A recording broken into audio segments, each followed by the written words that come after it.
All right, well, we're officially at 11:04, so we'll go ahead and get started. Thank you everyone for joining. And just welcome to the Avenue community. We're so glad that all of you are able to join us today and that you're taking an hour out of your day to hear from these incredible panelists, some of my favorite people. I'm Anna Madill, founder and CEO of Avenue. We are a B Corp, AAPI owned and led digital marketing agency here in Portland.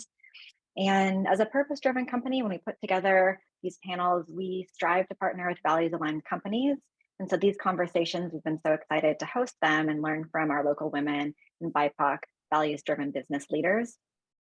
As you listen today, please feel free to share thoughts, questions, or reflections that you have in the chat and online using the hashtag #AvenuePresents. We'll be sharing this hashtag in the chat as well. Before we officially jump in, I want to give a birthday shout out to Megan Keneally. She's one of our digital specialists here at Avenue. So big happy birthday to Megan. Our topic today is Making the Leap, Personal Journeys in Entrepreneurship. This is a reprise of our topic from Q1 of this year, and we're so grateful to have our 4 panelists who are joining us today. Ashlan Glazier-Anderson, she's the founder and CEO of AshbeanPDX Marketing. Katelyn Williams, ice cream maker and founder of Kate's Ice Cream. Paige Hendrix Buckner, Chief of Staff at Allrays. Embree, co-founder of SINE and Emerging Leaders PDX. Each of our panelists continue to have a positive impact on Portland's business community and continue to really set the standard for how to do business with your values at the forefront. We're excited to dive in today and learn from your experiences and see how we can support your businesses and the work that you're doing going forward. To all of the participants out there today, please feel free to submit questions in the chat for panelists. We've reserved 15 minutes at the end for audience questions, and we'll kick off our Q&A with questions from the chat from all of you. So if everybody's ready, we will jump right in.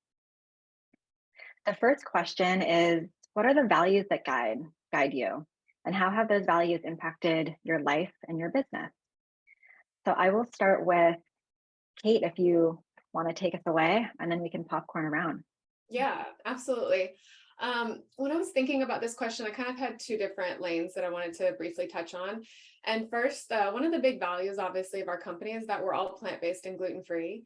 And whenever I look at the future of food, I really believe that's where things are going. And I wanted to support a lane that I think that's going to be more beneficial for people's bodies and for the earth in general. So I wanted to definitely be a part of an emerging food, lane like that. So something that isn't using like dairy or meat. And another part of my values that really work aligned with my company is inclusivity.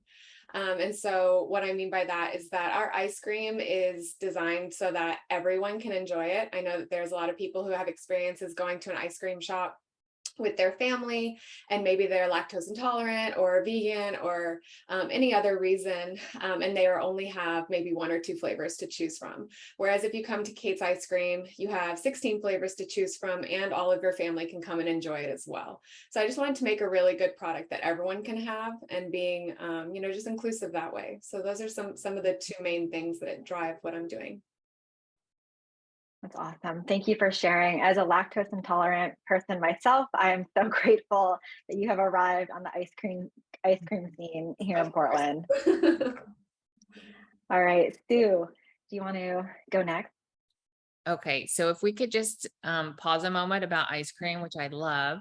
And I've been doing research because I now found out that I'm gluten and also lactose intolerant. And all South Koreans are lactose intolerant. Okay, well, that's me. I know. So, so Kate, I'll be coming to your shop very soon. Oh my gosh. I'm sorry to hear, but we got you. A couple things as I think about this. I think we all probably as entrepreneurs share some similar values. One of which is just being surrounded by smart people. I consider myself to be a lifelong learner, and, prior to co-founding the 2 nonprofits, Anna, that you mentioned, Emerging Leaders and SINE, which stands for Survival is Not Enough. Both organizations support our college students of color here in Oregon to create a leadership pathway to ultimately become a CEO or an entrepreneur themselves or lead an organization. Just surrounding myself with smart people and learning as I go has been something that motivates me all the time. And even participating here, I get to meet Kate and Ashlan, and I know Paige. It just inspires me to show up as my best self every day. And prior to these nonprofits, I was an owner of a public policy research company called DHM Research. And I learned something every day. And showing up to work felt like, it really felt like a gift that I was just not really working, but learning something that I can contribute back to, whether it's my employees or to my community every day. And I do look at that. I had that business for 25 years and I looked at going to work as a gift every day. And I'm not sure a lot of people can actually say that, but when we're spending 10, sometimes 12, 14 hours in a given day, especially in this connected world, just finding passion in what we do, I think is just a good, it's a good motivator. So for me, just learning all the time and surrounding myself with people who are just smart has really driven me in all the decisions that I make. Thank you. And I really do think when I think about entrepreneurs who have given back to the community, you're one of the people who really rises to the top for me on that too. And with SINE and Emerging Leaders PDX. And I see Ryan Buchanan is also on the call, co-founders of those organizations. And I really think that when I think of community in Portland, you are, some of the two people that I think of. So thank you for all of that. Paige, I'm going to go to you next with this question. Thank you so much for the question. And I've also really enjoyed hearing answers already. So three things come to mind for me when I think about values, and it's connection, community, and curiosity. So for me, connection is like that one-on-one. I see you, I'm learning from you. Like you were just talking about, Sue, the opportunity to be in the presence of someone else's brilliance is always so exciting to me. Like, whoa, you taught me something I didn't know, right? Or you've connected me to somebody new, or your lived experience helps me understand a different way to be, is always really exciting. And then I think about that at scale, and that's community. And I get so excited when I think about community, and we'll talk about this in a bit, but when I think about community, I often realize that my favorite endeavors or projects or opportunities have all been really community driven in one way or another. Because there's something powerful about being in a space with people who share similarities with you and values, but also are different from you. So you can learn from them and you can grow, and you're able to, as a group, have a better impact because you have diversity of thought and experience. And then the last is curiosity. I am so curious all the time. And I think that's led me down some really fun, strange paths at times, which has been exciting and interesting. But it also, when I lead with curiosity, I realize I uncover opportunities and experiences that I would never otherwise have if I hadn't led with curiosity. And that means sometimes with problem solving, leading with curiosity instead of frustration, which I think can be easy, especially when we're solving problems in our businesses. The impact I feel like this has had is it's not only helped me grow as a person and expose me to new opportunities, but I think it's led me down the path of being a community builder and a storyteller, which excites me to no end, being able to amplify the stories of all the brilliant folks that I have the privilege of connecting with. Thank you. I love that. And I think the curiosity piece really speaks to me when I think about entrepreneurs and continued learning, and we don't know what we don't know, but we continue to figure things out. And it's that curiosity piece. So I love that you highlighted that. I also just got word that the chat is not working. So for our attendees, I'm very sorry if you're not able to submit questions and comment on the amazing conversation that's happening. So apologies on that. Ashlan, I'm going to go to you with the same question, and let me know if you want me to repeat it. Oh, no, that's fine. It's so funny hearing all of you speak because I have so many in common, like community and connection and continuous learning and, self-improvement. But I think I'll hit on another one that has been really important to me and that I, discovered in my career journey before becoming an entrepreneur was being able to make an impact. So making sure that whatever it is that you are doing has some sort of outcome that is either improving a business, improving the world. When I go and, kind of scope out and take a look at clients, I have to make sure that there is some sort of social impact or social good that is involved in it, or I just unfortunately won't be committed to it. Like, I think one of the nice things as an entrepreneur is you can make those choices about who you work with and what you do and say, no to that because XYZ will have a negative impact on my community or what's going on in the world, and really living by that, going through and making an impact and having some sort of positive result that's seen after that. And then another one that I really live by is transparency and accountability. So I definitely, if I mess up or screw up, I know that I'm not going to get everything perfect. I know I'm not going to get everything right. I let people know that right away. Like, we are testing and learning and we might fail. But it's, living that, saying like, sure, here's the lesson that we learned from doing that. It doesn't, a failure isn't necessarily something negative. You've just now learned that we don't step in that puddle again, or we don't do that again, because we know that that's not the correct route, and owning that and doing what's needed to kind of course correct around it as well. Thank you.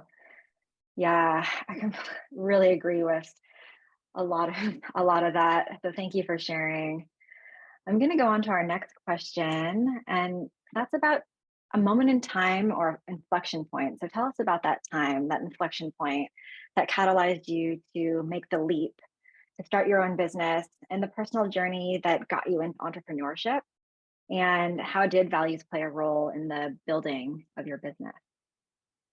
So Kate, I will just boomerang back to you if that's okay to kick us off. Absolutely. So I had two pivotal moments that brought me into my journey as an entrepreneur. And the first was about 8 years ago, whenever I started my first ice cream business. I was 24 years old and just kind of was inspired by my younger sister who couldn't have dairy. And I loved ice cream. I grew up eating so much ice cream, and simultaneously I was recognizing like, I don't necessarily want to eat as much. And so I was, wanted to do that. So I started practicing around making it. And a pivotal moment for me was whenever I invited a bunch of friends over to my apartment and kind of did this blind feedback card thing. I let them all taste my ice creams, and I just did these like anonymous cards, and I asked like, please give me your genuine feedback. And whenever I read their feedback, I was like, it was really positive. And I was like, oh, I'm actually good at this, and I was like, I think I should start a business. And I think just a couple months later, I was at my first farmer's market. So I kind of stumbled into entrepreneurship just because I didn't feel like I fit in any other lane. Nothing else ever felt like it fit. And that was a struggle whenever I was younger. You see all your friends kind of going on this path. And fast forward several years, I moved to Portland. I closed my ice cream business in Boston, and I wasn't going to do it again. It was hard. It was lonely. I didn't feel like I was successful with that one. And I wanted to kind of just get a job that I could make some money and have health insurance and things like that. And I remember this very powerful moment where I was working for this company here in Portland. And one of the women who was working there was like, yeah, the company's thinking of starting a vegan ice cream company. And it just hit me. And I said, you need me.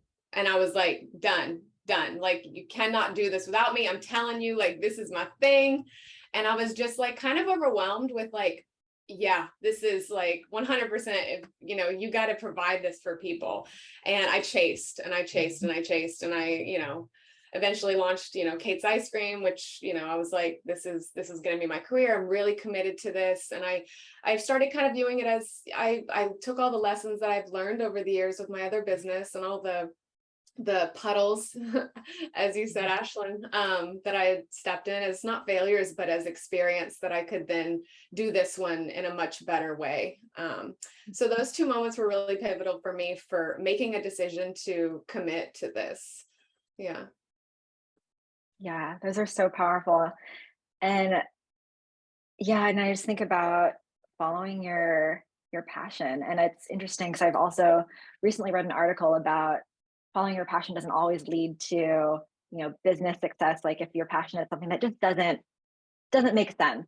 But in this case, I feel like kind of the dream came to life of your creativity and then bringing that into forming the business. Yeah, absolutely. Very long journey with a lot of iterations before I feel like I got it right. Like before I felt like I was proud of what I had built. It took a long time. It's not an overnight thing for sure. All right, Sue, I'm going to pass it over to you. Okay, we might have a puddle theme because I was just thinking about Ashlan, your comment about like, don't step in the puddle or we're not supposed to. I think that we're given a lot of messages. I mean, like for kids, I have 2 girls and so I'm a parent, and there's a style of parenting where you say like, avoid the puddle, don't go in it. And others that say, sure, go jump in it. Like puddles are fun, right? They invoke curiosity and you want to explore. And I think as entrepreneurs and especially as women, we have to give ourselves permission because oftentimes the world doesn't, for us to just go jump in that frickin' puddle and figure it out and get a little dirty. And, and going back to the whole kids thing, they're all washable, right? Clothes are washable, kids are washable, and we get a restart, a redo. But sometimes it's the mindset, I think, that could either hold us back or help us move forward. I think one of the things for me, again, going back to the lifelong learner part, which also drives me into certain areas too. Like the job that I had or the career or the business I had was constantly learning. It's in public policy and having an impact in community. And I think the one pivotal point for me was finding that path. My major is marketing and a minor in psychology. I wasn't anywhere close to research or public policy. And I just met these 2 men who had this business, and I wanted to work for them because I heard really great things about them in the community as I cold called all these companies to land a job in Portland. So I'm 23 years old and meet these 2 guys, and I decided to give it a shot and learn.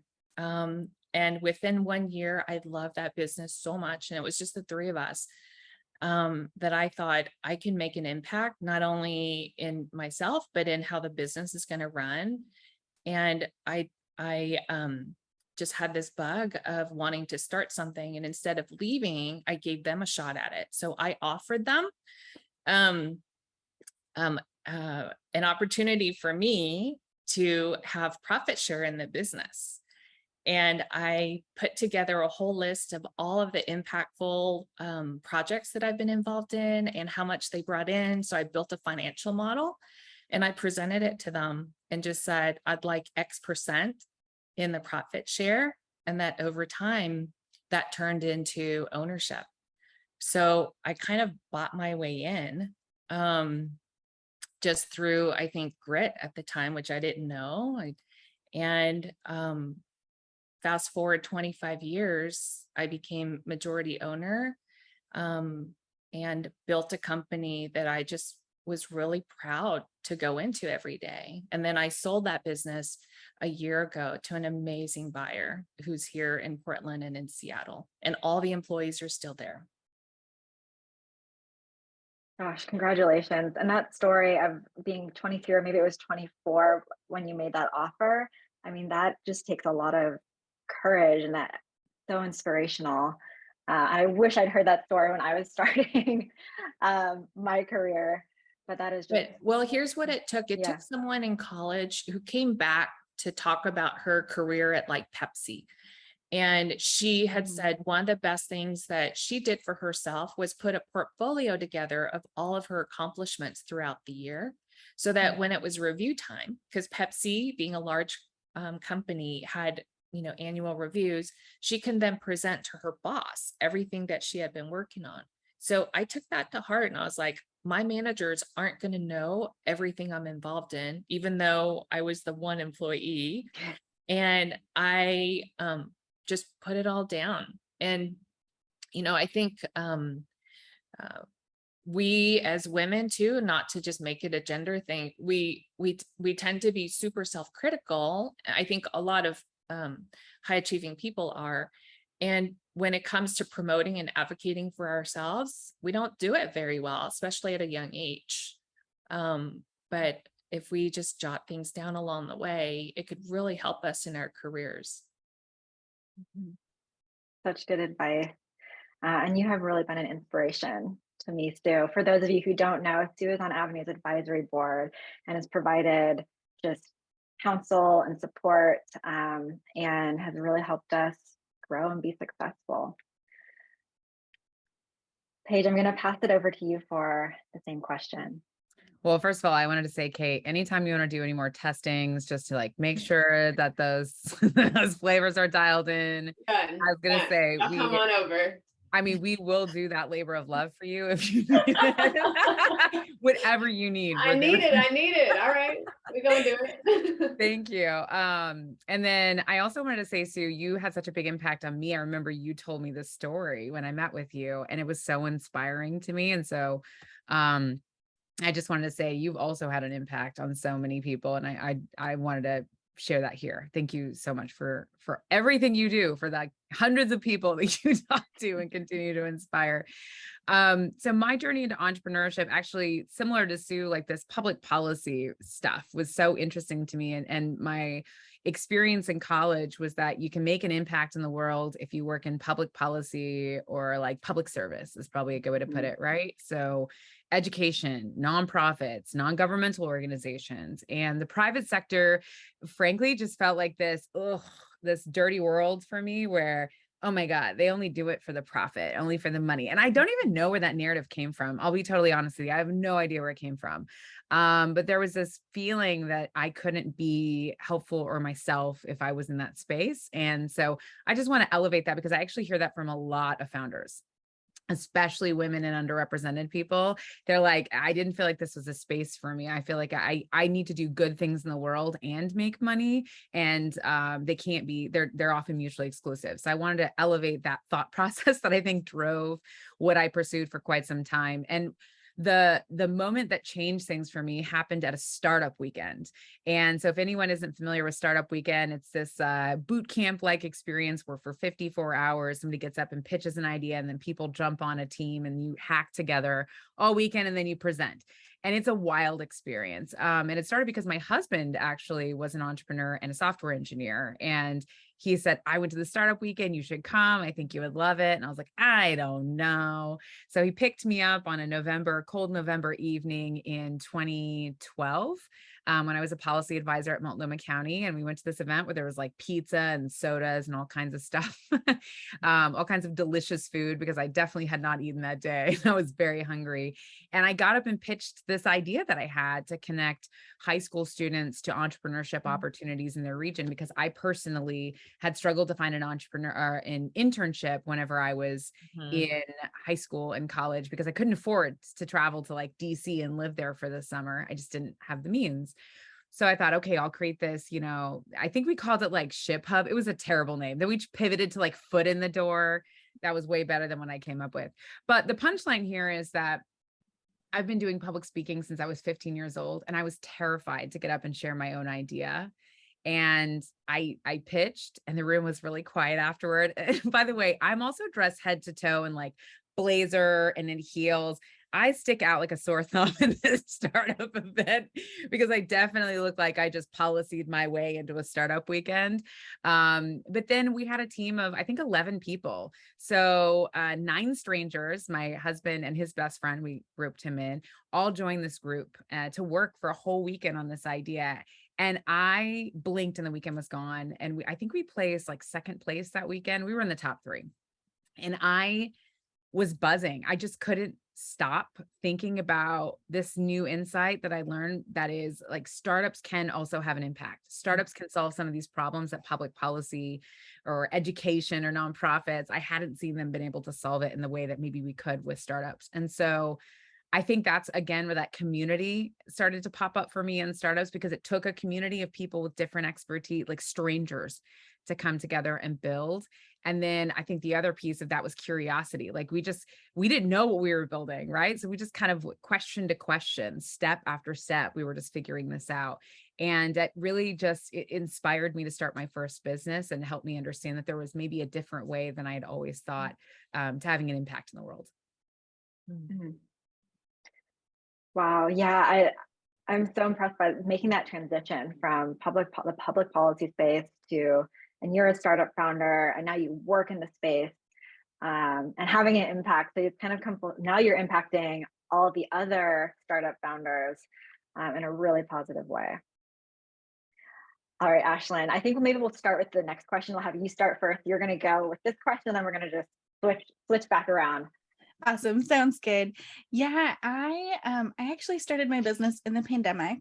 I think Q4 of 2020, a bunch of people kept asking me if I knew somebody who did like insert, service in marketing.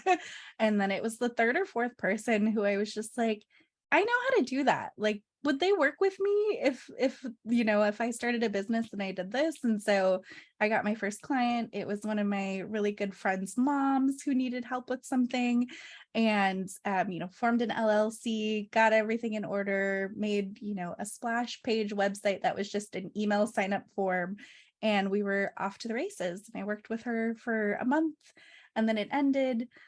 And then in kind of networking spaces, I was like, hey, I want to do some market research. This is the kind of clients I want to be working with. And one of the people who was part of my market research was like, hey, can I hire you? And she's been one of my longest standing clients now. And it grew organically from there. I just said, hey, I have a business. This is what I know how to do. Send people my way. And at the time that I started, I was like, cool, I'm 35. I'm going to give myself 15 years to be out on my own, like not working for anybody else. It took 15 months for me to finally say, I have to choose, working internally somewhere or working on my own business. And yeah, it's been a really great growth year. I guess I'm about to wrap up year 2 because I started in January of 2021. And so I think if anybody's out there watching and listening and thinking that they want to start a business, just do it. Start small. I think I had like an extra couple hours a week that I was working, and just built it out from there. Also follow people who are a little bit ahead in life of you. So I've admired Anna for a very long time, and I think she's about 4 or 5 years ahead of me in business ownership and entrepreneurship. So even following along and, participating in circles with other people who are doing great work. You don't have to go it alone. You can kind of see what's been successful with others and make it your own, but just start. I guess that's where I'm at, is like, I wish I had done this way before. And sometimes it just takes that little spark and that first client to get you going. I love that. And the piece that resonates with me is I think very similar to you, Ashlan, didn't ever picture myself as an entrepreneur or a business owner. And so I went the traditional agency or corporate route, if you will, worked for companies and never pictured myself being able to do something like this. But the freedom and just the empowerment now that I do feel, and the impact that now the full company is able to have, it feels like I wish I had started it when I was 23 or 24. So I totally hear you on that one. So I wanted to hear about, what is one thing that has surprised you most about founding, leading, or operating your own business? And Ashlan, I'll start with you on this one. Yeah, I think I was actually just talking to a student right before this that's switching from accounting to marketing. It's knowing all the elements of business. So I'm really thankful that my business degree from Portland State, I got like human resources and management and all these different things that I was just like, oh, I'm doing marketing. I'm just going to do marketing forever. But you really actually use a lot of the tools in that to be part of your business. So like, until I decide to outsource it, I am an accountant and I am working in QuickBooks. And thank goodness I remember a little bit of accounting from back in those days. But I think, one of the things that surprised me is that how much you remember or get to use different parts of that toolbox. And then having really good processes in place helps you get places faster. So we will thank the pandemic, the direct payments and stuff. I used a lot of that money that came from the government to start a business so that I didn't have to fundraise or do anything during the beginning. But I put a lot of processes in place so that I was ready when I would hire new people or bring people on to hand that off in a way that works, that somebody can take and run with it. And that you can do a lot on your own to start. You don't, need to hire out a whole team, but also knowing what you like to do and then getting rid of whatever you're like, that's taking me weeks or months, or I'm just ignoring it to do, and start making that list so you can get rid of those elements that don't bring you joy. Thank you. Paige, I'm going to go over to you now with the question on one thing that you have been most surprised by. I think the biggest surprise has been build a business that is aligned with your highest purpose. When I started my very first business, it was really just like a fun pain point to solve for someone. I thought it was a pain point. Let me go back. Let me pause. It was not painful really for anyone. It was like a funsy thing that maybe you might need at some point. But what I discovered, so two things that I discovered. One is that because this wasn't aligned with my highest purpose, it was really hard through the hardest parts. And it was so unbelievably challenging to stay on track when I just couldn't see how this was truly aligned with who I wanted to be or what I cared about. And I think the second part is that I actually discovered that I was so used to doing things that I thought other people would celebrate me for, which is not something that I realized that I was doing until quite a bit of lesson learning from the universe is probably a good way to put that, right? Mistakes that I've made, people coming into my life and helping me see that like, actually, you're not the right founder for what you're building because it isn't aligned with who you are and what you truly care about. And so I have this moment in my brain I'll never forget. I was 5 months pregnant with my son. I had a very large baby. So I was very tired and very sore at 5 months. And I was packing gift boxes. And I can't remember, it was either 5 o'clock in the morning because I had a full day of work, or 10 o'clock at night. It was dark. That's all I remember. And I was by myself in this office. And I finally just called my CFO and I said, can I do something different with my life if I want to? and she said, yes. And what I realized is that I can build a business that is aligned with my higher purpose. And the only person who needs to give me permission is me. Mm-hmm. And it was the best, I feel like my son, who was my first child and the one I was pregnant with, taught me that in a very special way, very quickly, because again, it's hard to lift a lot of stuff or do a lot of things quickly when you are very, very pregnant. So I would just say that I didn't expect that. I thought you could just build a business and it would do fine because it was just numbers and it's just math, but it isn't just math. It's an art and a science. Mm-hmm. And when it's aligned with your highest purpose and who you want to be, you shine in that work and it doesn't feel like pushing a boulder uphill. It feels like chasing something exciting. Thank you, Paige. And Anna, I think I'm next, and I'm not gonna. So remind me the question again. Yeah, one thing that you're surprised about, and it kind of actually dovetails into the next question, which is around a piece of advice. So yeah, there was someone who asked about low point, and I'll probably maybe touch on that a little bit more because that also kind of goes to the question I think that you have. But being an entrepreneur, there are low points all the time. And I think one of the the causes of like depression and high anxiety among entrepreneurs, which there's a lot, is when we just expect different outcomes. You know, we're all very forward thinking, highly positive, confident, you know, maybe a little touch of sprinkle some ego in there individuals to even start anything.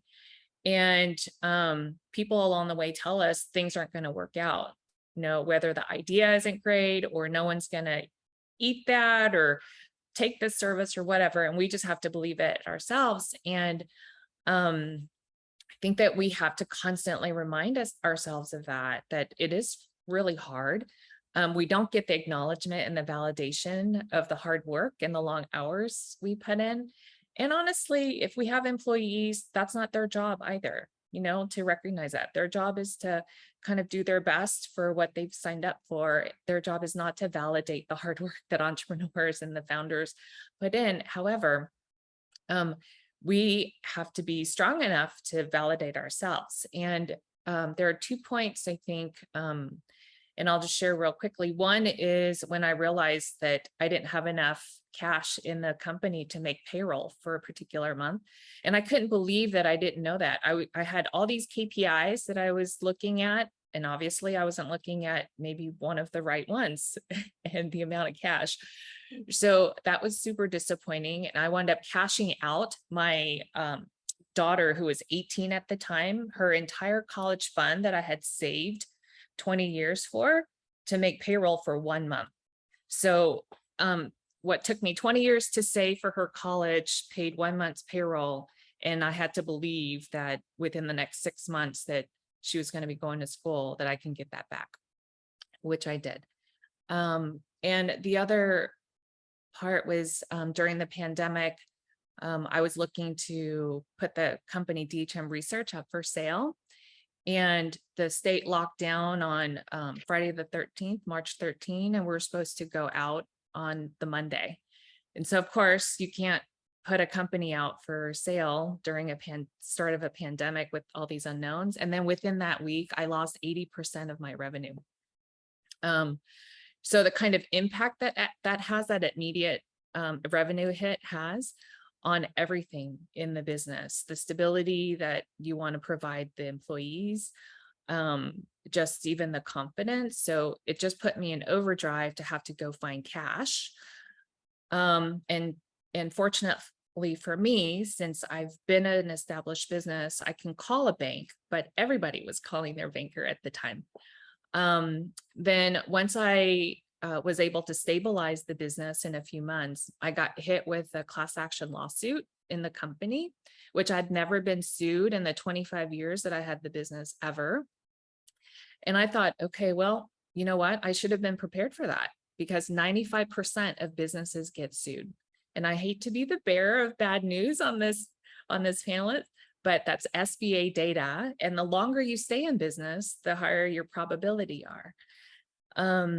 And I had to manage through that. So it's like you get hit with one disappointment after another. And I just really had to believe that I can bring this company back, that I can promote the business to be attractive enough for a buyer and get myself out of this lawsuit. And everything around me was telling me it wasn't going to happen. It was going to be impossible. And I just had to believe that.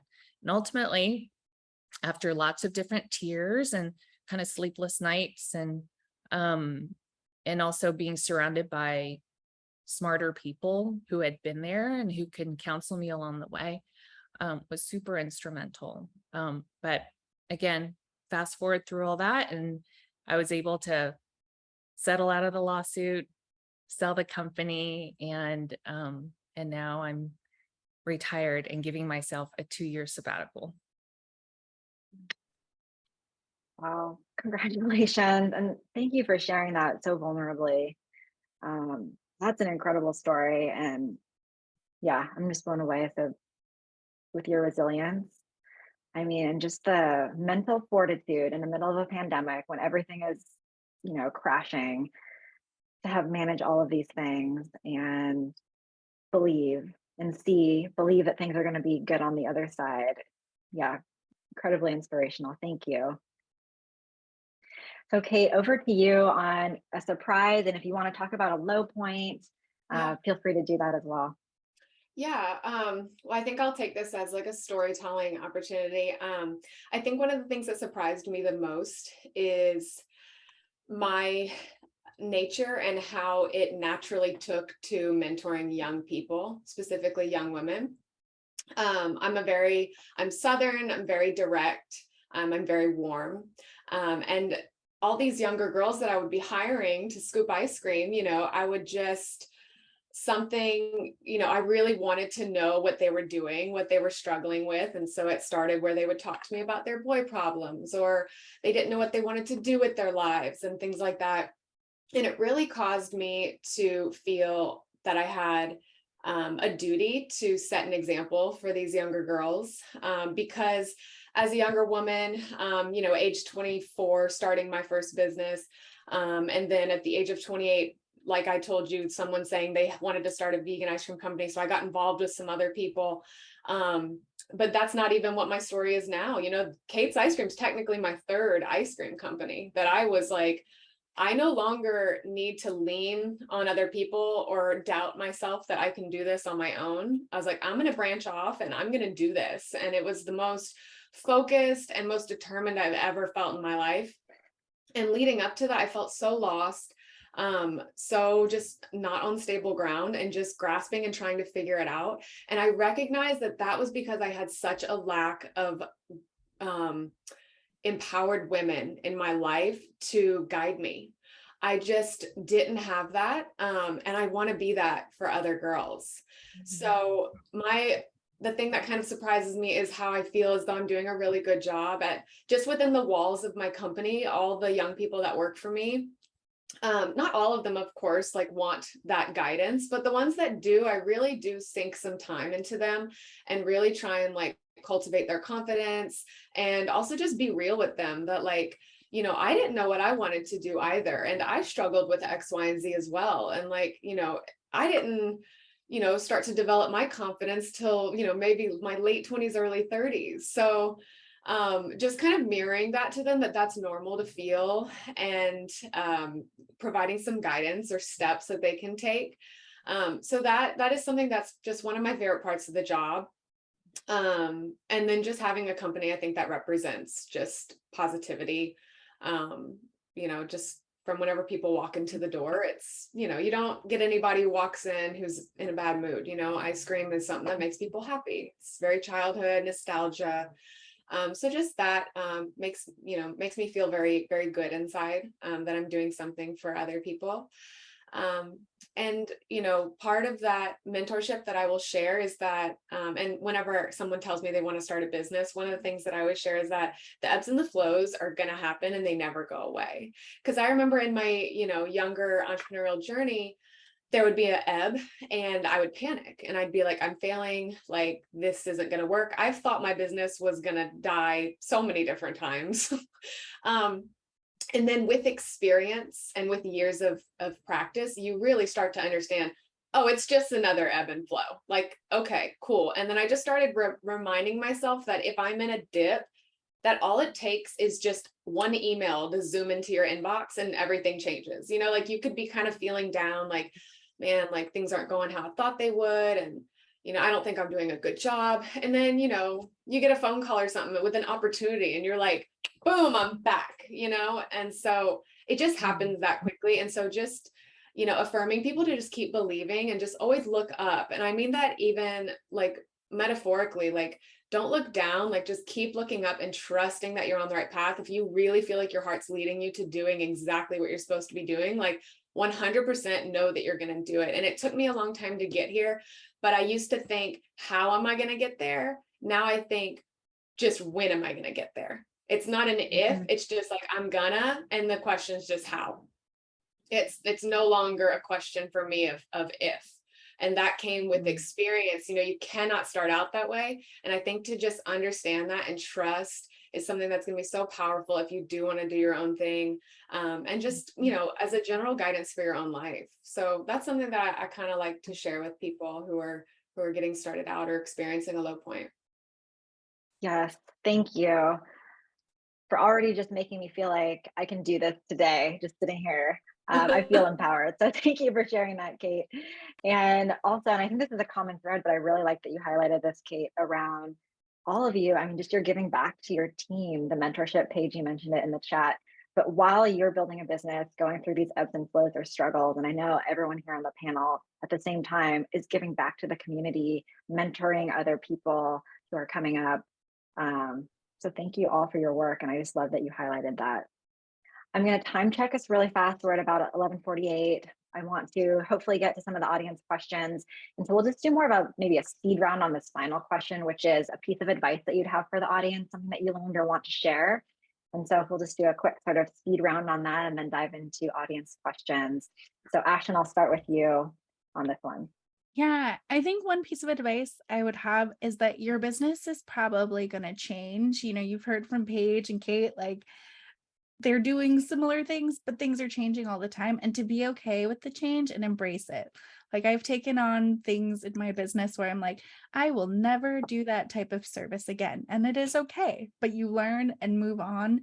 And, I'm heading into Q4 into just another iteration of how to operate and build packages and all of that. And it's totally okay and it's natural, and it will probably happen a bunch of times until you get it to where you want it. But one of the nice things about being an entrepreneur is you don't have to check that with anybody else except yourself, that it feels right to you. And it is okay to create that change as time goes on. Thank you. Paige, over to you. I would say build a business that is aligned with your unique superpowers. So that will help you build faster, go further. Other people will feel your energy and get super excited to be involved, whether it's customers or it's mentors, or if you choose to go to an accelerator, whatever, people will feel that energy when you're around them. So lean into your brilliance. Don't be humble. This is not the time. Listen, let's follow everyone here and flex and show your receipts. Like, shine, be who you are, and lean into your superpowers. Awesome. Sue, over to you. I don't know. I grew up at a time, plus I'm an immigrant child. And the child of an immigrant, where we're often told to stay in our lane, as young girls. And, I don't know, I just kind of say F that and give ourselves permission to create our own lane and just go for it. I think oftentimes we look for validation and permission from others. And I think for female entrepreneurs specifically, we just have to give ourselves that permission. Great. Kate, back to you. Love that, Sue. So for me, one of my most powerful lessons, I think, is to stay focused, do one thing and do it well. I have experienced so many opportunities ideas coming from all these different directions. And I'm like, okay, cool, I sell ice cream, but let me also do this, and let me also do this, and let me also do this. And I'm, just kind of grasping at trying to make money, but it was a time suck. It was an energy suck. And so, I just learned to say no. Saying no is my favorite thing. Like even last week, I got an opportunity. Someone wanted me to join this thing to just do this wholesale operation. And while it's like a good opportunity, I reminded myself, and I was so proud of myself last week because I just had this peace. And I was like, you know what? That's not aligned with my business goals. I was like, I'm focused on ice cream shops and the experience, and I'm cutting out all the other things. I was like, I'm just doing this. And like that, because if I were just to not be focused, I'd be like, yeah, you know what? Look, cool, let me do that. And then all my energy goes there. And just saying no and staying focused and doing the one thing that you're really good at and doing it so well is gonna, I think, accelerate your progress and also just make you feel a lot more balanced. Gosh, that is such great advice. Thank you. I'm going to move us on to, I'm just so inspired. I'll just say that by all of you. And I feel like these panels just bring so many incredible just insights and nuggets that I just leave inspired from the day. So thank you, everyone. This first question is actually for you, Kate, from Bima, wanting to know what is the most important lesson you learned after opening your first ice cream shop, and how have you grown as a leader? Yeah, opening the ice cream shop was the pivotal moment where I felt my most confident. I was like, okay, I did that. Like, I have this shell where I can invite people in. I have a roof over my head that I can provide something for people. And I just felt a lot more confident after that, which has really helped, a lot with that. And what was the second part of the question? How have you grown as a leader?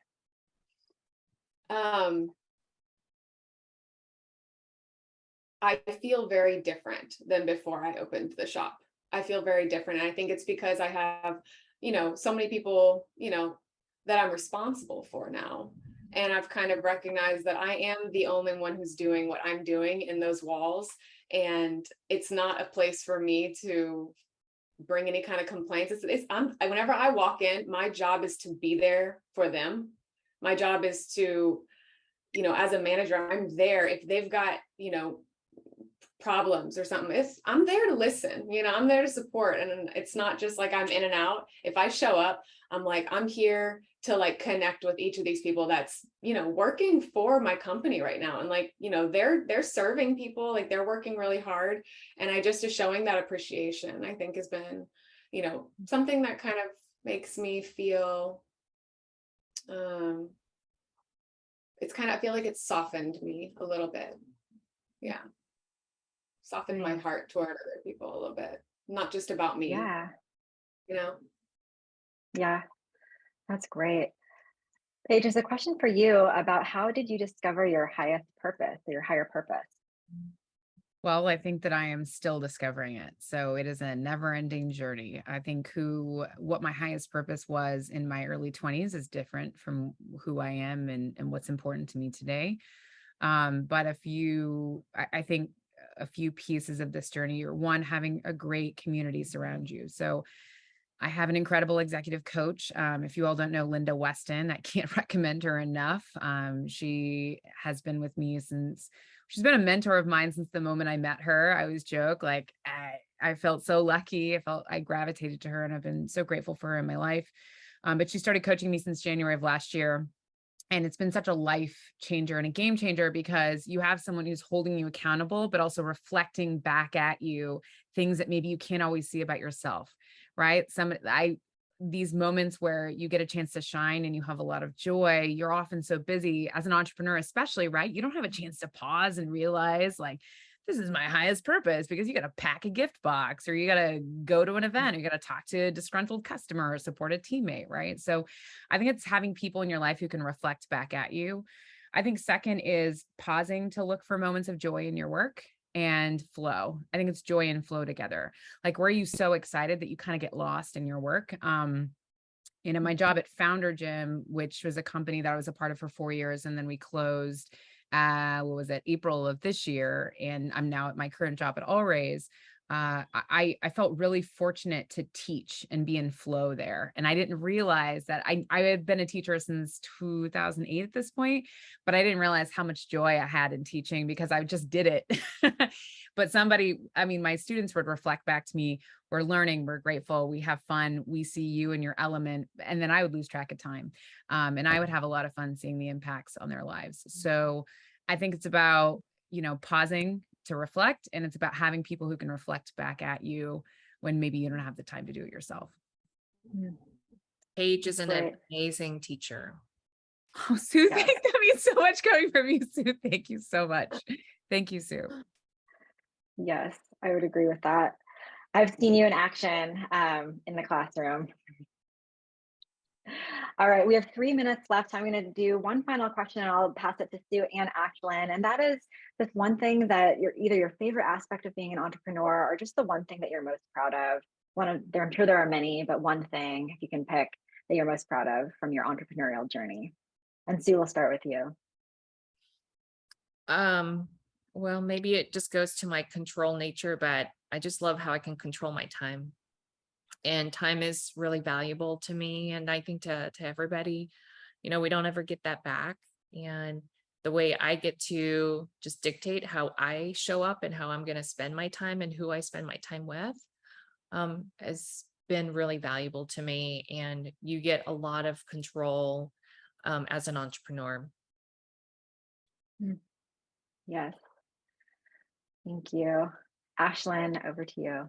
I definitely feel that too, Sue, of being able to, if you've worked, you finish meetings at like 2:00 in the afternoon and you're like, I really want to go to Costco after this, like being able to just stop and, do that with your own time and not feel guilty about it. But I think one of my proudest things is just the impact that I'm able to have with clients, and then, hearing that back from them, and hearing those joys and being able to, live with that growth and that knowledge that like you helped to do that. I think that's super fun, because I think a lot of times when you're working in an organization, I think we forget to stop and celebrate those wins, or we're just checking off the next thing on our to-do list. So being able to kind of celebrate and validate, like, we accomplished something huge, together, and then what is the next milestone that we want to be working towards. Thank you. Well, we're 1 minute before the hour, so I want to thank everybody who joined us today, and a tremendous thank you to our panelists, Ashlan, Kate, Paige, and Sue. Thank you for getting personal with us and sharing your entrepreneurial journeys. We're filled with gratitude at Avenue that you made time to share about your leap and your investment in yourself. For the audience, as we evaluate these community engagements and look to the future, you'll be receiving a quick 5-question survey in email, so look out for that, please. We'd love to hear your thoughts and feedback so we can make these future panels as beneficial as possible for everyone. And just thank you, and so much gratitude for all of you. We will see you next time. So thank you.